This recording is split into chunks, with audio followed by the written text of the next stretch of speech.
Hey there, folks. Welcome to Spectrum Pulse. We talk about music, movies, art, and culture. And today, we're going to be talking about the newest album from The National called R.E.M. Easy to Find.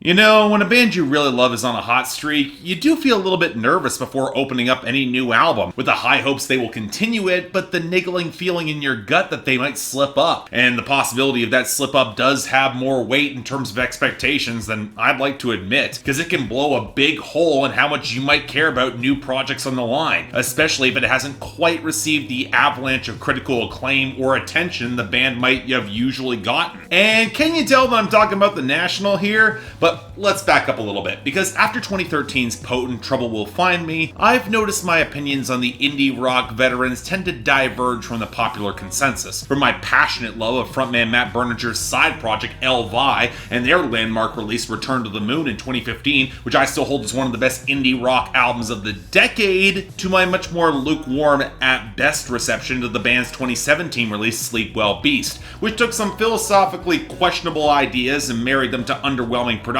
compromised in the groove and overall tone. To me, it actually stands out as their worst album to date. But being in the minority of that opinion, I had no earthly clue if The National would double down on those tones and get even worse, or whether they pull a sharp face turn and recover. And frankly, if I'm being honest, I wasn't sure I was all that enthused to hear them fumble a response, especially given how ponderous and heavy and long their albums can feel. But hey, who knows, maybe divorced from some of the questionable political reaction that colored too many albums in 2017, this could be a return to form. So how was R.E.M. Easy to Find?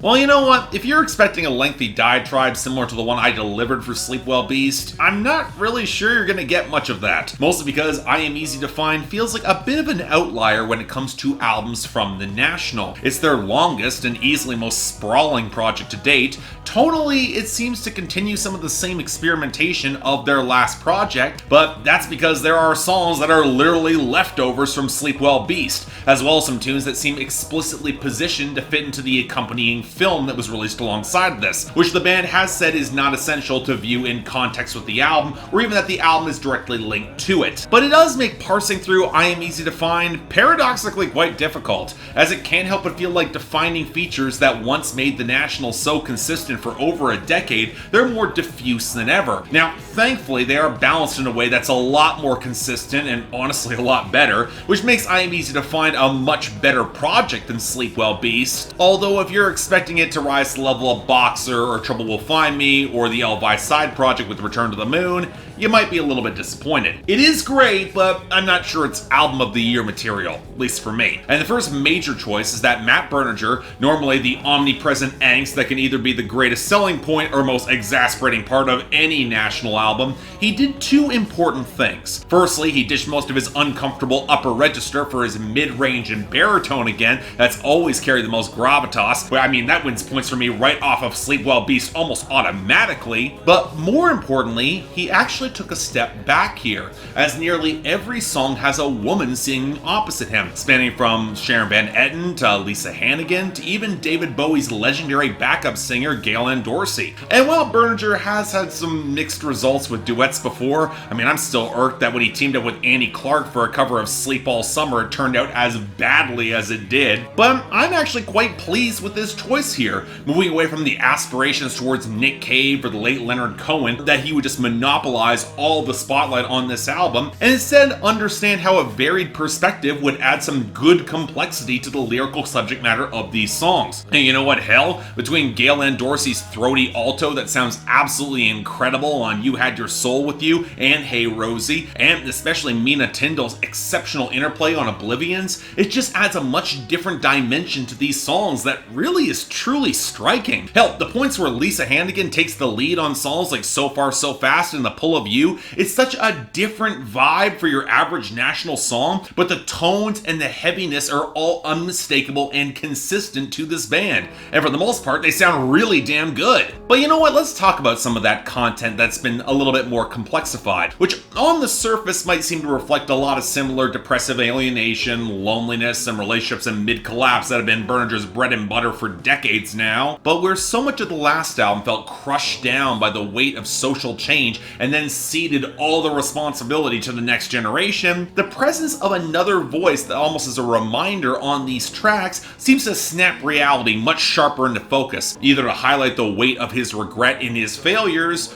or to show how something might indeed work if there's something left to build against. I mean, I'm not going to call this project altogether optimistic. It's way too heavy and melancholic to ever really fall in that territory. But you know what? The blacks are starting to give way to the grays. The dawn is coming. And while that weight isn't about to give way entirely, it can be slightly lifted. And if you don't actually do something, you could lose it all, so why not try? And that constant echo of the other voice opposite Berninger is a great reminder of it. And I like that the album might begin with the post-breakup songs like Quiet Light that are both mature and absolutely heartbreaking, especially when it's revealed that she could well be closer than he's realizing and it might not be over yet. But with the references to Patti Smith and the late artist Robert Mapplethorne on Roman Holiday, it highlights just how quickly and how fragile that fleeting connection could be, and it could be severed by darker forces outside of their control. And yet that quiet, implicit trust it does hold,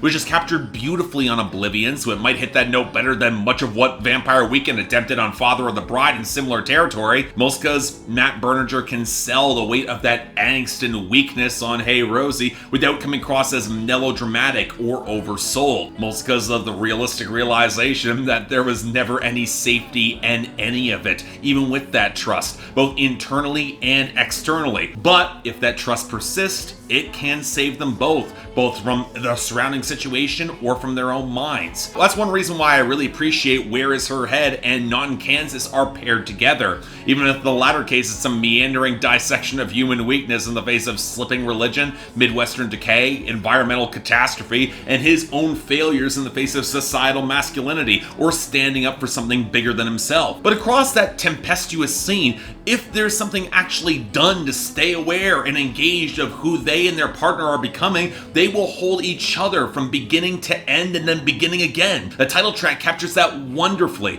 mostly by highlighting the modern ticker tape of social media connections. They can actually serve as that tether to someone who you might know you as much or more than you might know yourself. Hell, in comparison to most social media backlash in music, that's damn near utopian. And while that distance might feel light years away, it can be spanned. So alright, lyrics in slightly different territory than what you would normally expect from the National, a little bit more abstract and higher concept, but it does fit the mood pretty well, so where's the departure here? Well, that might come in two forms, the production and the overall structure, and let's start with the latter. Now to put it mildly, this is a lengthy project with multiple choral interludes that are pretty, but don't exactly add a lot to the experience, and for a band that's always had a trying time with momentum, it's hard not to think that a fair few songs drag or could feel a little bit redundant. Good, but not great enough to level up with the best. And this is where we have to touch on what might be the most divisive part of the album, and it's linked back to that film's director and the co-producer of this album,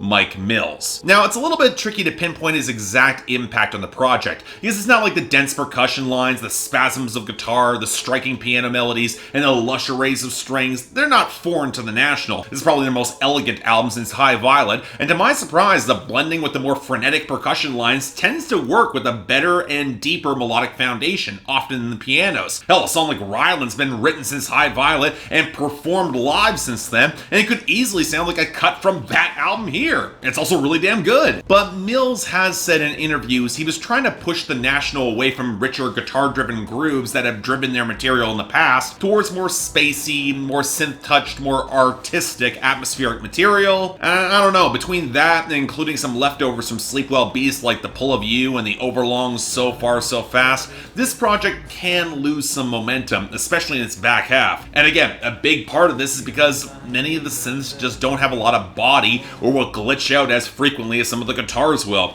but so they can sound like accents that don't add to the formula as much as they really could, or really drive the melody, or add harmony. I mean, the one place that actually seemed to click is the plucky Quiet Light with the full bass and the piano foundation, but I can't say I was wowed style, but the keening drones of The Pull of You, or the buzzy, filmy touches around So Far So Fast from the title track, or the slight oscillations layered over hairpin turns, and I actually really like the final two songs there. And hell, call me the national traditionalist if you'd like, but when the project punches up the crescendos like on Hey Rosie, or delivers ballads like Oblivions and Light Years, or even just makes a straight up rock song like Rylan, I think the choice is to add the noisier percussion, the female singers, and keep a strong melodic groove. That might have hit harder while still expanding a lot of their sound and making it different and distinct. But as a whole, look, I'll be honest, while I'm happy the National have made a relative return to form with this, there were two sets of choices that were made with this album. Now the first, they fit in with the inclusion of the additional voices to supplement our frontman, and in terms of lyrical cohesion, dramatic weight, striking harmonies, and really some new ideas, absolute slam dunk. But I absolutely question the inclusion of production choices that keep this linked to elements that didn't really work for me on Sleep Well Beast and only serve to detract from a core sound that is incredibly strong already. And that's the exasperating thing, because you can point to the involvement of Mills in that short movie and the ceding of some control from Berninger and Dessner here, and how it's led to a glossier but flabbier project, which can play into a bit of a weakness for this band long term. And that's kind of frustrating, because when you have fantastic songs like Oblivions and Quiet Light and Rylan and Not in Kansas and Light Years, or even cuts like the title track or Hairpin Turns or Roman Holiday, you kind of wish the album was streamlined to just focus on those. That being said, quality's quality, which means I Am Easy to Find by The National gets a light 8 out of 10 and absolutely a recommendation. The best songs, they will yank this into greatness. And if this is what The National needed to get right back on track, I'm happy it's here. And like The National seems to be, I'm optimistic. I'm back on board. I'm seeing light on that horizon. So yeah, thanks a lot for watching. If you'd like to like and subscribe, I'd be more than grateful. I know I'm going to be a little bit more positive on this than most, but yeah, it's not as good as Trouble Will Find Me or Boxer or Return to the Moon, but I did like this. So if you want to buy or stream it, links down there below. And I got the poll up there, and I'm curious where National fans will come down on this, because I got a ton of backlash for Sleep Well Beast, so we'll see where it happens. But hey, beyond that, anything else I might be able to do to improve my presentation, I'm all ears. And if you guys want to get involved and help support the channel, link to my Patreon's right over there, where currently voting is going on for the next episode of Resonators. And if you're looking for episodes of Billboard Breakdown, new channel, links in the card right over here. But till then, I'm Mark, you're watching Spectrum Pulse, and I'll see you next time.